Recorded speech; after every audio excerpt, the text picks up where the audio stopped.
You guys should be excited for this episode because it started with a single family house and has turned into a 351 unit deal with Jay Scott. He also wrote the book on estimating rehab costs and explains why he hasn't need to update that because it teaches you a framework. So once you know that, any market condition you can adjust for. Sit back and enjoy this episode. I know you guys are going to take a lot from it. Jay, welcome to the show. And congratulations on your new 351 unit development that you just announced. I saw a couple hours ago in Dallas. Yeah, I appreciate that. Thank you. Very interested in talking about that. And also thank you for writing the book on estimating rehab costs, as well as 5 other ones on negotiation. And what are the other titles actually? So book on flipping houses, Yep. book on negotiating real estate, Yep. recession-proof real estate, so all about market cycles in the economy. Yes. And most recent book is called Real Estate by the Numbers, which is all about the numbers, the math, and the formulas that go into investing. Yes, and I know you're doing the big developments now. I know you have some rental properties in Florida. Yeah. And when I first learned about you, it was through the rehab book. And so from reading that book, you were developing, right? You were building from scratch.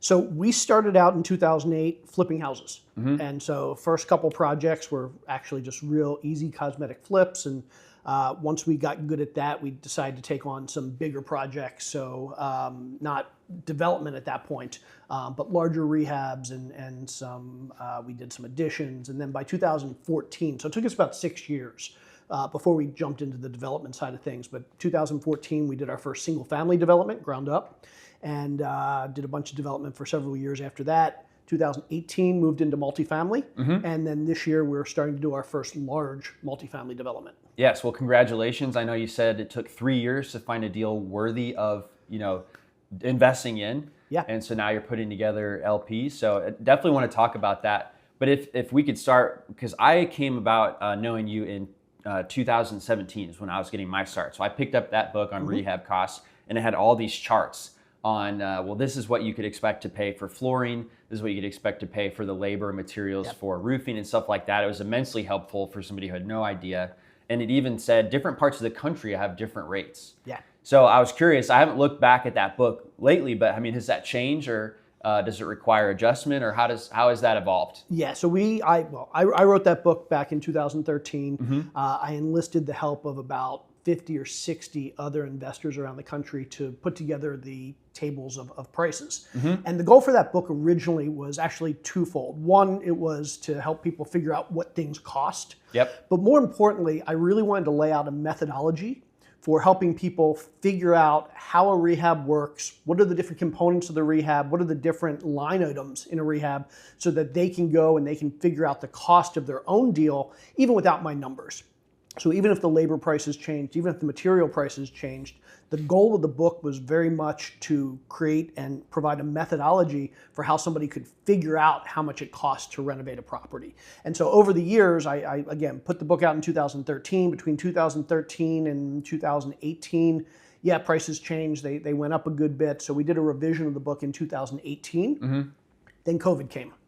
And with COVID, everything changed. Lumber for a while had shot up during that time, I think, right? Lumber costs went up, came down, they're up again. Steel costs up and down. Material costs in general have been all over the place because with COVID, we had a lot of supply chain issues. So anything that was being imported was tough to get, and labor costs have been all over the place depending on where you are in the country.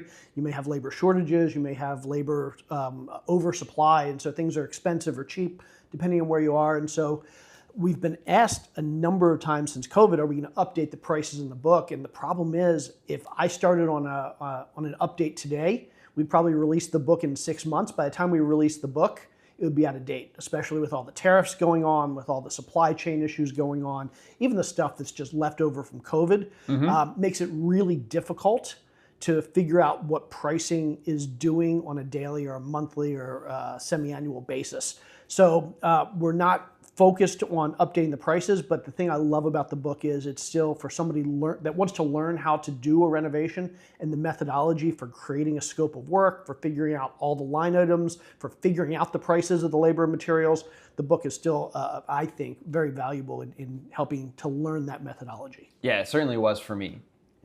So once I learned it, though, as things have changed, I'm not referring back to it, but yeah, I guess it worked, right? You taught me the methodology and what are all the things I need to think about before I actually buy the deal. And having that estimate helps me price the deal correctly. So do you remember what your first deal was? I remember my first deal The very first well. flip, right? Yeah. So it was going to be a flip. We bought it from a wholesaler, and in retrospect, it probably wasn't a great deal. It was summer of 2008. We were in Atlanta. Atlanta got hit probably harder than most of the country during the Great Recession, but we were kind of on the back end. So prices had already gone down 20, 25%. So we thought we were pretty safe. We bought this property. We made every mistake in the book. So we paid too much for it. The renovation cost more than we expected. It took longer than we expected. By the time we were done, the value of the property was less than we expected. And then when we actually put it on the market to sell, I don't know what we were expecting, but I think we were expecting a quick sale, which if you're flipping houses today, you generally get a pretty quick sale. Back in 2008, it was hard to sell. I mean, things would sit for 3, 4, 6 months. A couple weeks of having it sit on the market, we got concerned that it wasn't going to sell, so we decided to rent it out. Rented the property for 2.5 years. Actually worked out great. Renters were paid on time every month. Then one day, they stopped sending checks. They stopped returning phone calls. We went to the property. They just moved out in the middle of the night. Got it. So at this point, the market had improved. It was 2.5 years later. We knew what we were doing. We had done 50 or 60 flips by that point. So we went in, we did a second renovation, put it on the market, sold it. And I think we held that property for about 3.5 years total and made about $3,000. 3,000, that's not what I was expecting. We were thrilled. Yeah, because you didn't lose money. We didn't lose money. So you did 60 deals in 2.5 years of time? Yeah, so we were doing about 15 or 20 deals a year. And the Atlanta deal was your first deal, though. That was the first one. That was our first deal. The nice thing about Atlanta was most of the inventory was built around the same time. So the area that we were flipping in had a big boom in the early 90s. So at the time we came in, 2008, 9, 10, all the inventory in that area was 20 years old. 20 years is kind of the perfect, as far as I'm concerned, time frame to be flipping a house because one, the major systems, the roofing systems and the foundation and the walls and all of that stuff, the electrical and the plumbing is all in good condition. Like that stuff is going to last for 30, 40, 50 years.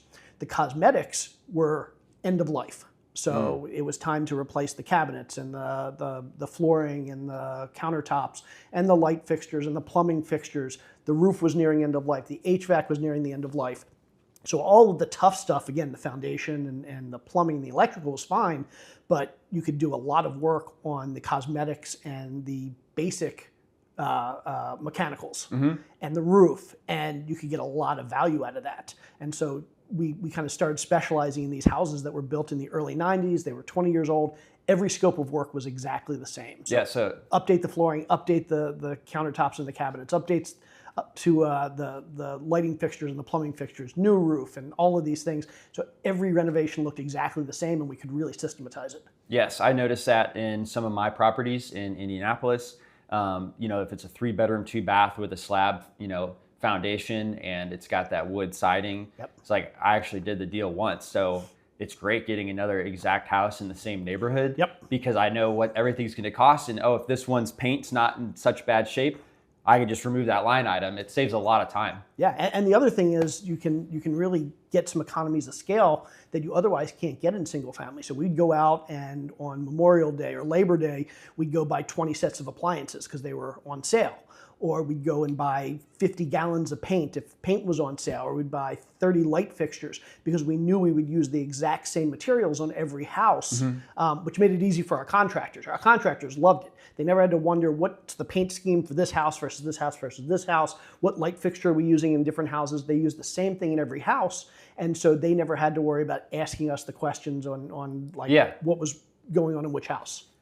What was your background that allowed you to do 50 deals in 2 years? Because that's a big number for just having done your first deal. Yeah, it was about 15 a year, and we knew nothing about real estate. I think that was actually the thing that helped us most when we started in real estate. We knew nothing. I could barely swing a hammer. I was in my mid-30s. I had an electrical engineering degree, and I could barely change a light bulb.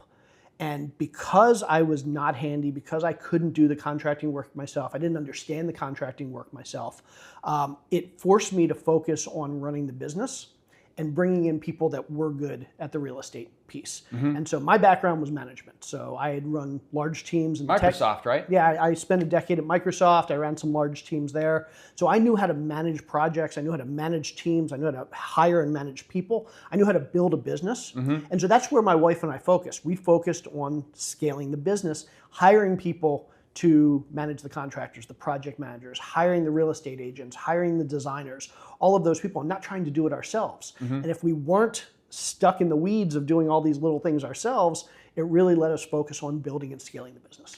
Got it. So did you guys end up getting certain type of loans for those properties, or were you working with your own money? So I think it's funny because the first 5 deals, and I don't remember the exact order, but the first 5 deals we financed 5 different ways. The very first deal, we had no idea what we were doing. We ended up paying cash. And so we had enough cash. We were lucky that we could buy that first deal with cash. Second deal, we went and we actually got a conventional loan, which we learned shortly after. You don't really want to get a conventional loan because the lenders don't want to loan on an investment property. But we didn't. If you're going to flip it, do a lot of renovations, exactly. right? Yeah. Exactly. There are investment loans if you're going to buy and hold, but for flips, they don't really like to do that. And we learned this the hard way about a week before closing. The lender did an inspection, came in and said, well, the water heater's not working and one of the windows is cracked. You're like, I know. Yeah. We're going to fix it. Yeah. Right. This is what we're going to do. And they're like, well, we're not giving you a loan on this house if there are these things wrong. And I'm like, well, that's the whole purpose of flipping the house. And so, but at that point it was too late. We had to get to closing.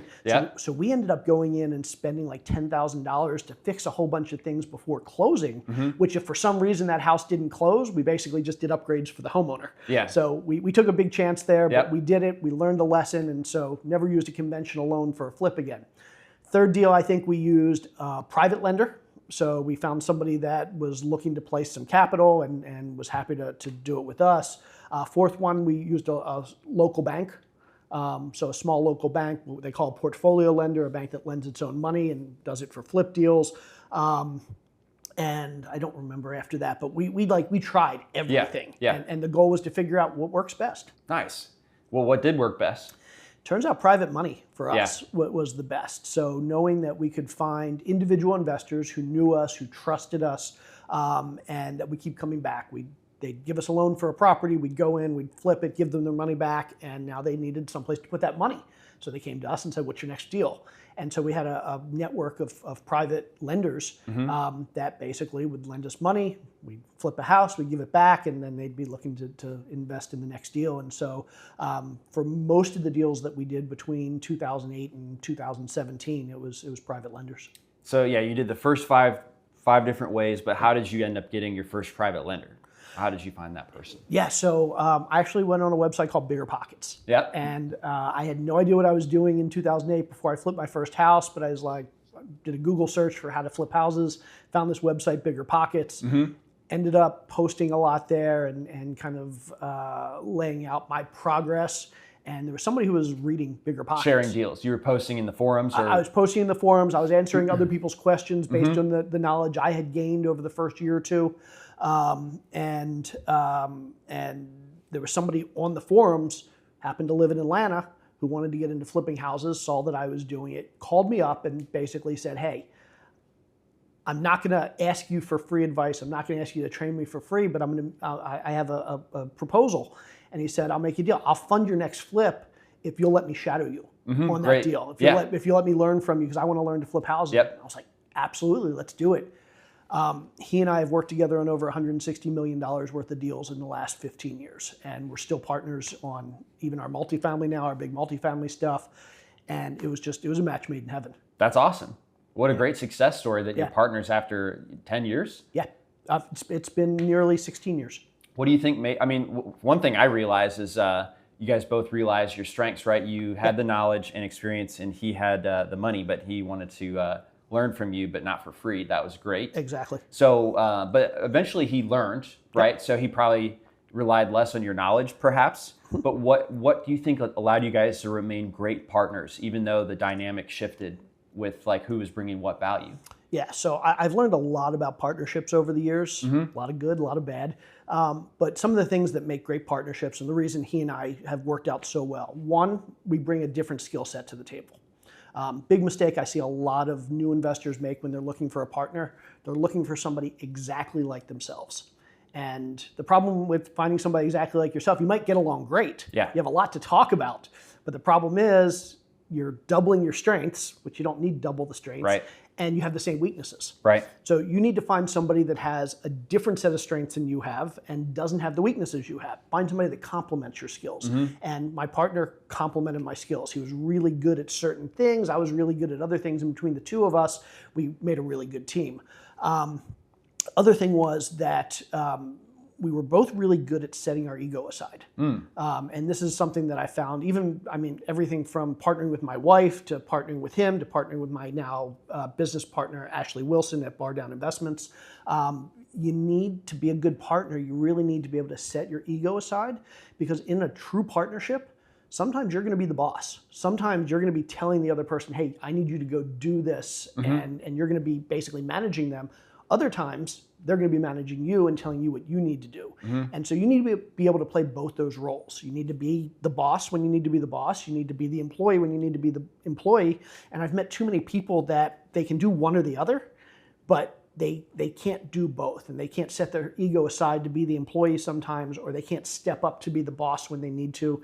And so the best partnerships are with people who really can play either role, because again, in a good partnership, sometimes you're going to be leading, sometimes you're going to be following. Yeah, well, congratulations on a long-term partnership. Yeah. It sounds like it also started out with a test project, if you will, where you were just doing one deal together, Absolutely. which is going to have an end. And then you decided to go do the next one, right? And then I think from what I see, when people jump into full-on partnerships of a business, then they grow apart. Yep. And it's very hard to unwind that. Yeah. So like doing that test project type stuff first is a great way. Yeah. I think that I picked up on, at least from how you guys approach that. Yeah, I like to half joke that a partnership is like a marriage. Yep. But it's actually in some ways more difficult than a marriage. If a marriage doesn't work out, you're going to lose half of everything you have. Yeah. If a partnership doesn't work Right. out, you could lose everything. Yes, it's very difficult. Like in my business, I've had a partnership in DealMachine for 8 years now. Yep.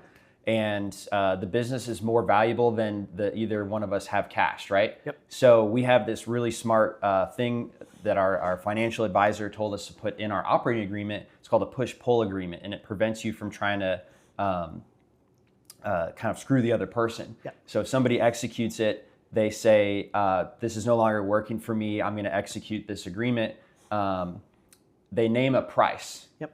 And then the second person decides who buys the other half of the business for that price. Yep. So it really makes you think about, what price am I going to suggest? Because I might get screwed. Yeah. If it's too low, the other person's going to buy it from me. If it's too high, well, maybe they'll make me buy it from them. So it was really smart. I'm super thankful that our advisor had us put that in there at the very beginning. And I love that. Knock on wood, obviously haven't had to use it, but I've seen a lot of partnerships come and go from customers. They're saying like, well, I've unfortunately split and we need to divide our account with you guys. And so it's a tough spot to be in, and thankful for that. I've seen enough that didn't go well. Yeah, and partnerships are tough. Yeah. I love that, by the way. Yeah. And one thing I'll say about partnerships is that a lot of people assume that they don't go well when they're not, when either the deal is failing or the business is failing, or one side is not getting what they need out of it.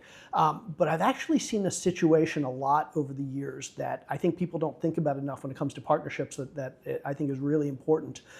I think it's really important that the partners talk about what their goals are, shorter term, because something I found, let's use an example. Let's say you and I were going to partner on a business.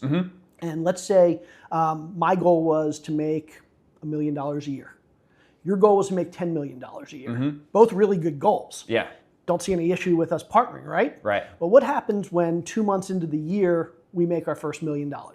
One of us will stop being as engaged in the business, Exactly. and then the other one will resent that person for not working as hard. Exactly. But the first person's goals have been met. Exactly. Yeah, that can really become a problem. Yeah, and so one of the big things that I suggest everybody do before you get into a partnership is really talk about what are those goals, and if they're mismatched, if one person is thinking much bigger than the other person, then there's a possibility that they're both going to be upset when they do start reaching those goals.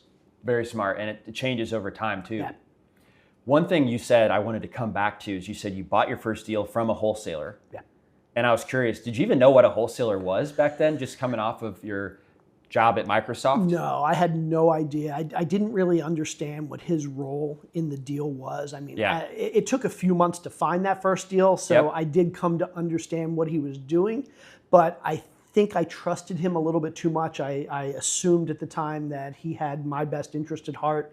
Turns out he wasn't a very good wholesaler, and he probably didn't have my best interest at heart. I've worked with a lot of great wholesalers over the years that I would very much consider partners, but he wasn't one of those.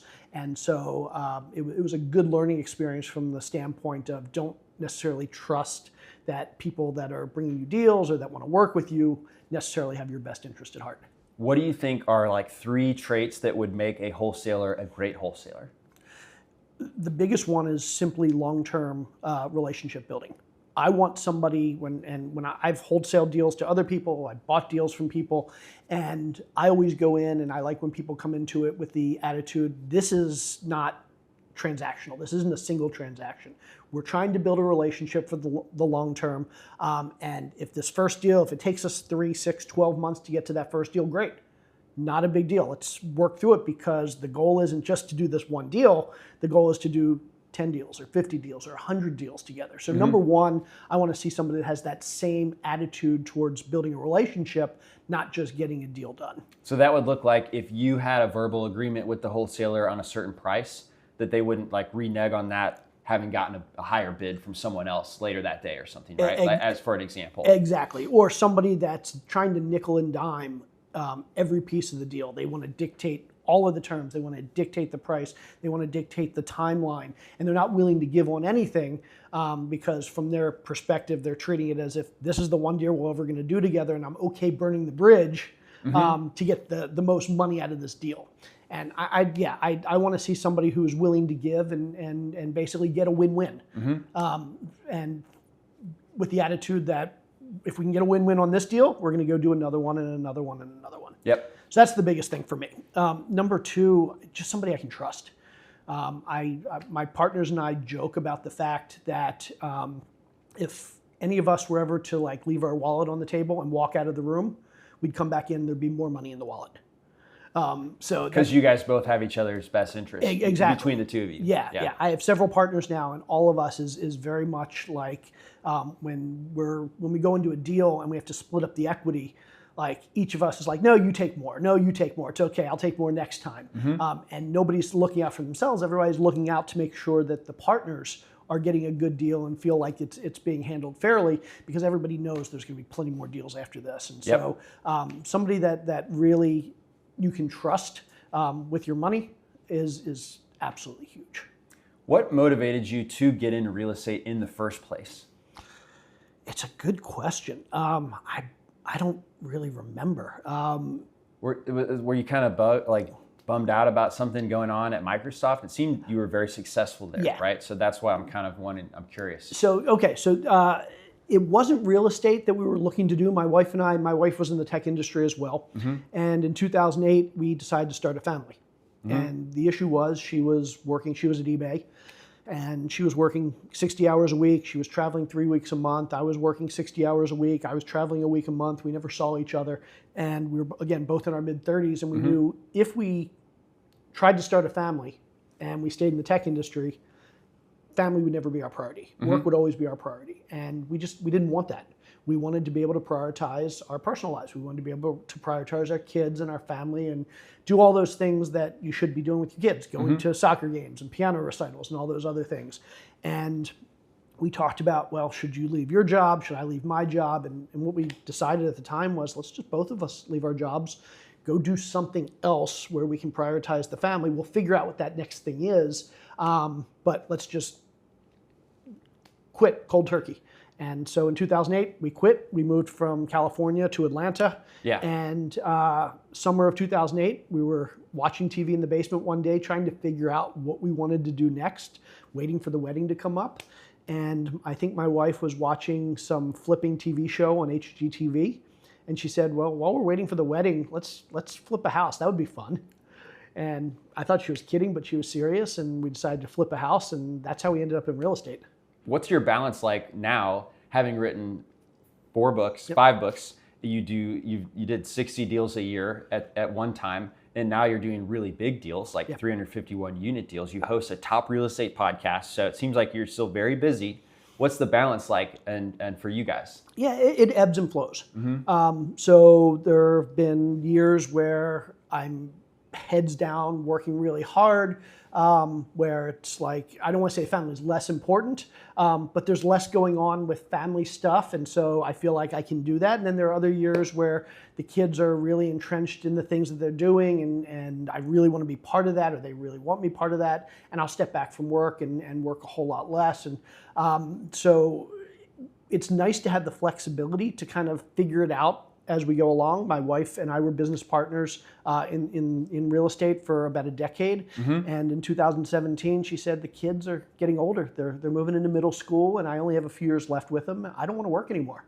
I said, great, you're not going to work anymore. And so she basically stopped working in the real estate business back in 2017, 2018 to focus on the family. And there have been months where like we've wanted to go on long vacations, and so I'll take a month or 2 off. And then there are times when we just have to be heads down because something's going on in the business that just requires just focus for a few months. And so, I mean, that's the nice thing about real estate. That's the nice thing about being your own boss, that you can make the rules. And yeah, it's going to be stressful sometimes, and it's going to be making hard decisions sometimes, but at the end of the day, it's nice to have that ability to make that choice. Got it. Yeah. Sometimes there's bigger opportunities. I've personally felt like in the very beginning, of course, that was the only thing that mattered to me, and I did nothing else. And I've had years of not working quite so hard, and I feel like now I see such a great opportunity that almost all I want to do is work, because it's like I want to get it while the getting's good. And so, you know, we came out with like the unlimited contact info. So it kind of changed how people were able to get the contact info for homeowners. And I would say that's still been like a very big opportunity for us, that I haven't felt like that conviction since the beginning. So the ebb and flow I get, I don't have a family yet, but I have a couple cats and a girlfriend and a couple hobbies, you know, so, and it does change like how I'm spending my time. Yeah, but even having a girlfriend, I mean, it makes you realize that there are other things outside of your business that you're going to have to juggle, and sometimes you're going to have to make hard decisions, and it's not as easy as a lot of people think being your own boss. But at the end of the day, I mean, the good stuff outweighs the bad tremendously. Yep, absolutely. So you're here in Austin because you're going to be speaking at the Better Life Conference. Yeah. Everyone here has spent $1,000 to come to this conference. What's really important? Couple things that you hope everyone walks away from hearing for what you came to tell them? Yeah, so I'm going to be speaking on 2 panels this week. The first is going to be talking about the economy, the market, basically where things are headed. Nobody really knows, but we'll kind of give it our best effort at trying to figure out where the market's headed and where the industry's headed. And secondly, I'll be talking about raising capital. So for those investors that are out there raising money for their deals, it's a challenging time to be raising money right now, because at least part of the real estate industry, the multifamily and commercial world, has been pretty tough the last few years, so it's difficult to raise capital. But we'll be talking about some of the strategies we can use to effectively raise capital in the current environment. Got it. And you'll be raising capital yourself soon as well? We will. For that 351 unit building. I saw you guys say you're going to build it, you're going to hold it for 3 years, and then you're going to sell it, and you expect, what, a 25% return? Yep, projected somewhere in the 23 to 26% average annual return, so 23, 24, 25% per year for the 3-year hold is our projections. That's amazing. Yeah. Why would you hold it for 3 years instead of selling it right away? Talk to me about that. Yeah, so we're building ground up. I guess you have to stabilize it, right, to get it full. Yeah, and so we'll spend 6 months getting to breaking ground. So we've spent about a year now doing geotech studies and environmental studies and working on getting a big HUD loan, and some other stuff that goes into kind of the first part of entitling a property for development. So we'll spend 6 months finishing up that process, then we'll break ground. It'll probably be about 18 months to build from start to finish, and then we'll spend another year stabilizing and getting it ready for sale. So 3 years is kind of a typical timeline if you want to sell right after you lease up and stabilize. How did you come across the opportunity? So we've been looking at a lot of deals for years now. So we did a number of deals in 2019, 20, 21, 22. 2022, interest rates started to go up. The market started to soften, and multifamily values have dropped a good bit. And it's been really hard to find deals for about 3 years. And so we make a dozen offers a month, and we have for the last 3 years. Just hadn't found anything. One of our partners was looking for land in the Dallas area, and came across this great opportunity in Southwest Dallas, basically a master plan community with retail, shopping, townhomes. He's master planned it, or? No, somebody else has master planned it. And one of the tracts of land is about a 13-acre tract of land that was zoned for multifamily as part of this master plan community. And so we're buying that multifamily, and we're developing that multifamily. Other developers are going to develop the townhomes and the medical center and the retail and the office and all the other pieces of the master plan community. So did somebody own the whole thing? They planned it, and then they've now offered parts of it to other developers? Yeah, there's a company to be able to manage the risk. I'm sure that every developer would be responsible for getting their own financing, et cetera. Exactly. So do they tell you what it looks like? Or do you have to come up with something that fits in their master plan? We have to find something that fits into the master plan. And so they have some guidelines for what each of the pieces of the plan community look like, what each of the tracts of land will be used for. But ultimately, it's up to us to go and find an architect and to do a design that we think makes sense on our tract of land. Got it. Has that happened yet, or is that to happen? So we have a basic architecture, we have basic design, we know what it's going to look like, the number of buildings and the amenities and things like that. We haven't picked out colors and finishes yet, but from an exterior and an amenity standpoint, we have a pretty good idea of what we're going to be building. Is this the biggest deal that you've done? Yeah, this is a $73 million deal. And it's the first time we've done anything ground up this large. Luckily, we have an amazing developer partner, somebody who's developed over $1 billion in self-storage and multifamily. So great partner who's done plenty of deals this size, but this will be the biggest ground up development deal that we've done ourselves. Got it. How did you get partnered with him? Somebody we've been working with or we've known for several years. He's helped us on several other projects in Houston where he's located. And so he's somebody we've known for a long time. We've been looking for a good development deal for a long time, and he's somebody we knew we'd want to work with when we found it. Took us a couple of years to find that deal, but now we've kind of all come together and moving forward together. Okay, so how does the market condition where you think it's going to go impact some of your decisions on like buying real estate like this, or what you're going to tell us on the panel? Like, how should that affect us? What does that knowledge actually give us an advantage? Yeah, so one of the big things we like to look at, especially in the multifamily space, is how much new development is in the pipeline.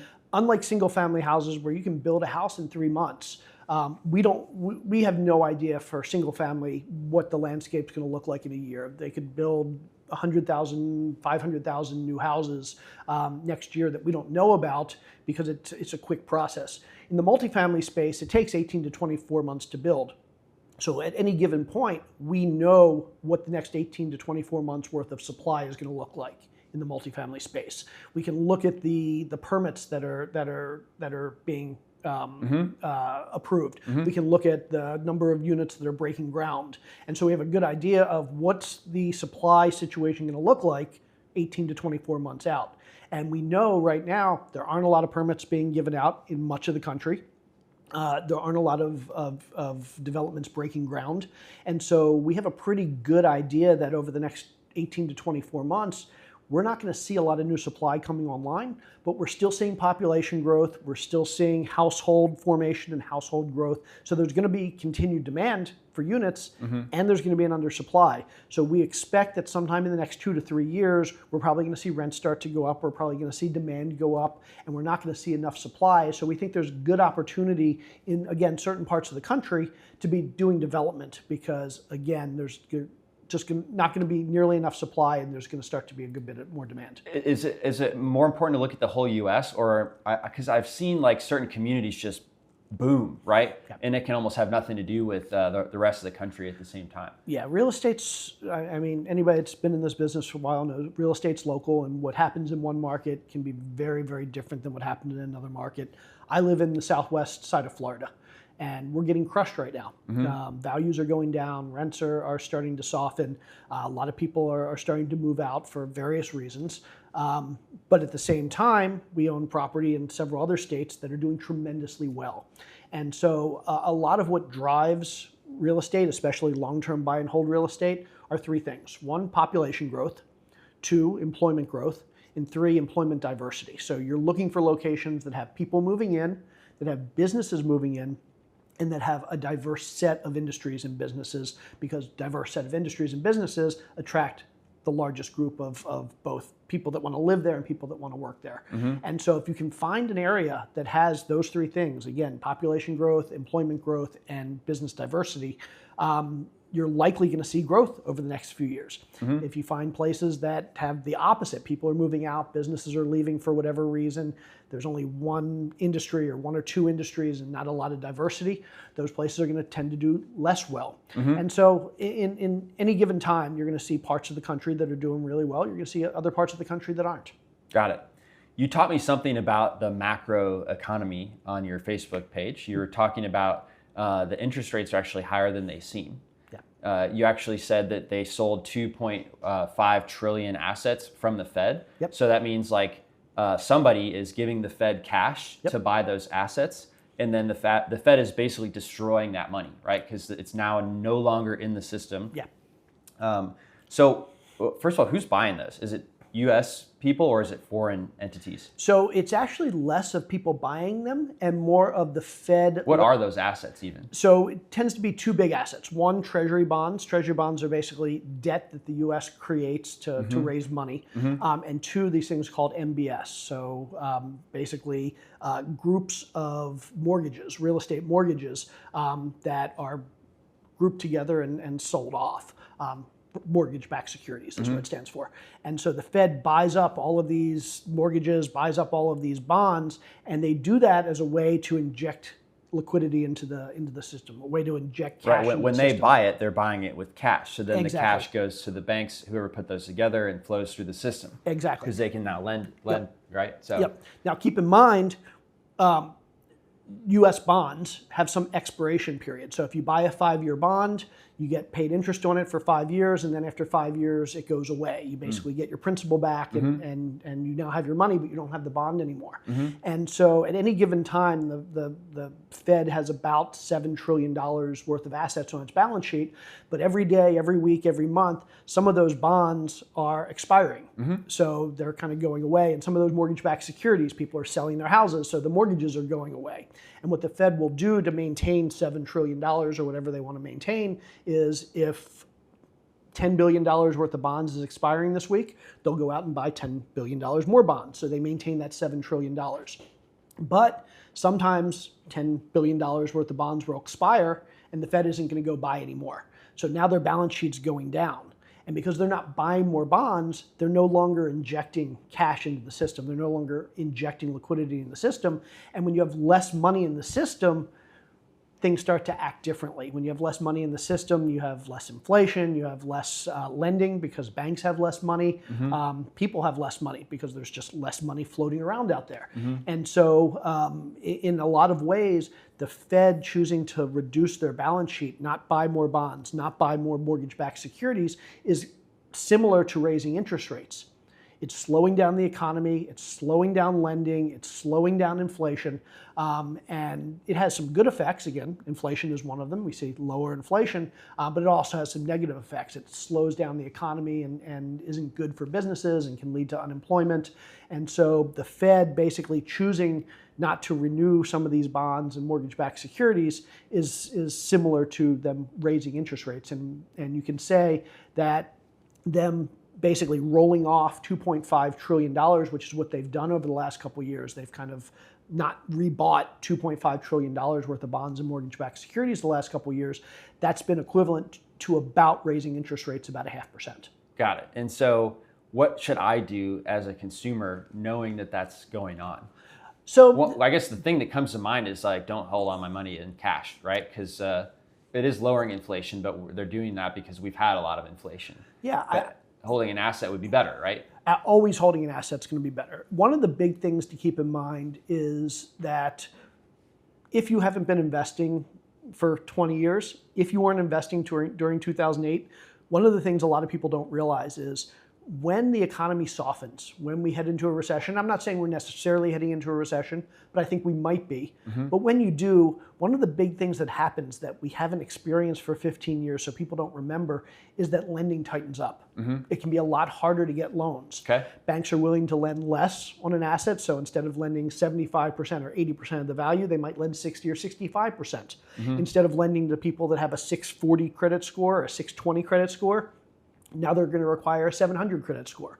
Instead of lending to somebody that has a debt to income ratio of 40 or 41%, now they're going to require 35%. And so lending gets a lot tighter. It gets a lot harder to get larger loans. And so if we're heading into a situation where the economy is starting to soften, the biggest impact could be on investors and regular people who are trying to get loans and find that they just can't get the loans that they previously could get.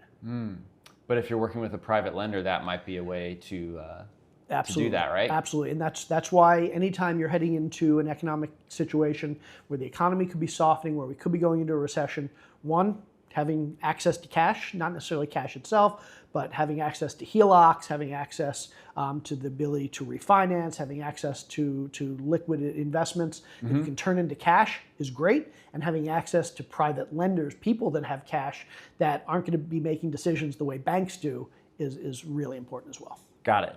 So would that affect multifamily more than single family? Because I noticed there's all these like fixed rate mortgages on single family, but a lot of times multifamily has like a balloon in 5 years.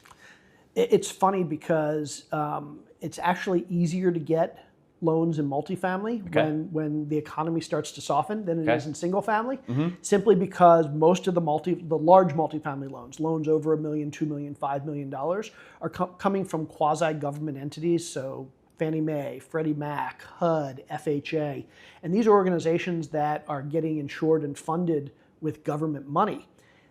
That money doesn't run out. The government is going to be funding those, and it generally doesn't get harder to get those loans when the economy softens, as opposed to single family loans, which are more likely coming from banks, small local banks, regional banks, even big banks.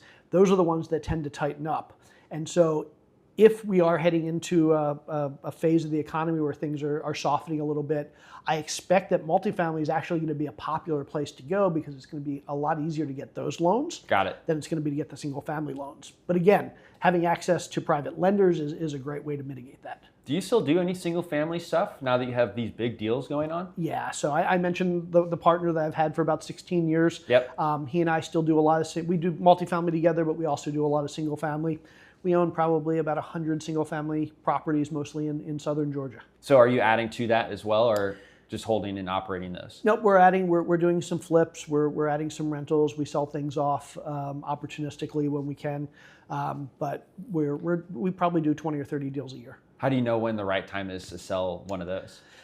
It's hard. Generally, we're only going to sell if for some reason we need a lot of capital. But the biggest reason we sell is if for some reason we have a lot of equity in a property, we don't think we can, we like this metric called return on equity, ROE. Okay. And that's basically your cash return on the amount of equity that you have in the property. Yes. And that gives you an idea of how hard the equity in that property is working for you. Yeah. Yeah, so I mean, I have a deal. My first house that I bought, it was for like $194,000. Yep. Today it's worth $450, and the rent has gone up, but not in the same way that the equity has gone up. Yep. So I have a great cash flowing property. Yep. I've got a lot of equity, but what's the ratio where you would sell that property? Because it rents for probably $2,500 a month. Yep. The payment's $1,200 a month with all the taxes, insurance, and then it's worth $450. Yeah. And so if your return on equity is a good bit lower than what interest rates are for a mortgage, it's probably good to do one of two things. You either refinance, so you pull some of that equity out so that the equity that you have left is working harder for you, or you sell the property and redeploy that capital into something that's going to have a higher return on equity. Got it. Is there an exact ratio where you say, yes, we'll do that? There isn't. Or you just, look at it? Yeah, we don't have specific numbers. And a lot of times it depends on what's the opportunity. Yep. Where do we have to put that cash elsewhere? So, for example, we're getting ready to do this large development deal that we think is going to be a great place to invest a lot of our own capital. So there are some single-family houses out there right now that we've been on the fence about selling. Well, now might be a good time to sell because we have a place to You also redeploy have a that place capital. to put it, yeah. Yeah, if we have no place to put that capital, we'd much rather have it sitting in an asset that has a low return on equity than sitting in cash. Yep. But if we have another place to put it, then that's a good time to sell. Gotcha. Well, as we wrap up, I wanted to give Chris an opportunity to ask any questions. So I definitely have one because I know you said you started getting into real estate in 2008. Yeah. So I was just wondering, did you start getting into it, before or after kind of everything started going down with the market? Yeah, we got really lucky. Okay. So the market started to crash probably the end of 2007. Yeah. Especially where we were in Atlanta, Georgia. And so we had about 6 months of downturn before we got in. So the bulk of the downturn, we probably saw a 30% drop in Atlanta. We were probably more than halfway there by the time we got in. Yeah. So it was still a tough market. Yeah. But it was much better than if we had gotten in 6 months earlier. So we were very fortunate with our timing. Because what I was thinking is like you guys both came from like very reliable jobs Yeah. that you had been at for a long time. And it's like, did you have like a Michael Burry moment where you kind of knew stuff was going to work out or it was a good time to buy, or was it just all chance? No, we got, I look back and we were just super fortunate with that timing. Because you saw it all happening and you still went full towards the real estate. Well, here's the funny thing. I tell my wife now, if we knew then what we know now, we probably never would have gotten into real estate at that time. We would have been too scared to get in. Yeah. And so part of the reason we did was because we didn't know enough to stop us. Right. And in retrospect, again, it was a great decision. The market had cleared out. A lot of investors were sitting on the sidelines, so we didn't have a lot of competition. There were a lot of properties that were very inexpensive, and we didn't know it at the time, but obviously we saw this big run up in values over the next 5 years. Yeah. So again, if we had known more, we might not have done it, but luckily we were naive and that helped us. It helped, right? Well, I also want to know, since, you kind of went from like single families and now you're on a, over $70 million deal, it's like, what would you tell someone that just wants to start today from, they just want to get into real estate, similar to what you and your wife started? So the biggest jumps that we've made in this business is when we found somebody that's doing what we want to do, and we figure out a way to add value to them in return for them helping us. And so a perfect example is we do large multifamily now. And my main partner in that business is a woman named Ashley Wilson. So we're partners in a company called Bar Down Investments. 2018, I decided I wanted to get into multifamily, and Ashley and I were friends. We had talked about working together, but she had jumped into multifamily before I did. And I went to her and I basically said, look, I want to get into multifamily. This is what I'm willing to do. I'll come work for you for free for a year. All I ask in return is that you teach me the business, you let me shadow you, you let me help you in whatever you're working on, and you get me for a year. You get me, my time, my effort, my money, my network, my Rolodex, whatever it takes. And she was like, she jumped at it. I jumped at it because I was going to learn the business from somebody that really knew what they were doing. And so it was a win-win for both of us. And so I spent the next year learning from her and helping her, and we realized that we had a lot of great synergies. And I learned the business and we ended up becoming partners. Nice. So it's because I think a lot of people try to do things by themselves. Yeah. And it's like, that's just a testament of like, you can't do that. But that worked because you had a Rolodex. It's true. If somebody who didn't came and offered that, it could be a burden to the person who they're asking it from, because then the person they're asking it from has to train them, but they may not. It's just the labor itself, right? Yeah. Might be. So that was really, you put yourself in a great position. Yeah. You'd already written books. You'd already had a presence on Bigger Pockets. That's right? true, but keep in mind, most people have something they can offer. And maybe I had no real estate experience. I still had a tech background. I could have come in and I could have helped with their technology setup. I could have helped with automating some of their systems and processes. I could have helped with management because I had a management background. So there are things I could have done. Maybe somebody has developed websites for their whole life. Great, come in and offer to develop a website. Maybe somebody has done internet marketing for the last couple of years. Great, come in and offer to help them with internet marketing in return. And there's always something you can do or something you can offer, even if it's not directly related to the deal, that's going to make their lives better and that they're going to be willing to trade or happy to trade, mentoring you in return for that. Yeah. Well, thank you so much. It was a pleasure to have you on. Hey, it was my pleasure. Thanks for having me. Of course. Thanks for listening to the DealMachine Real Estate Investing Podcast. Please leave us a review and follow along wherever you're listening to your podcast.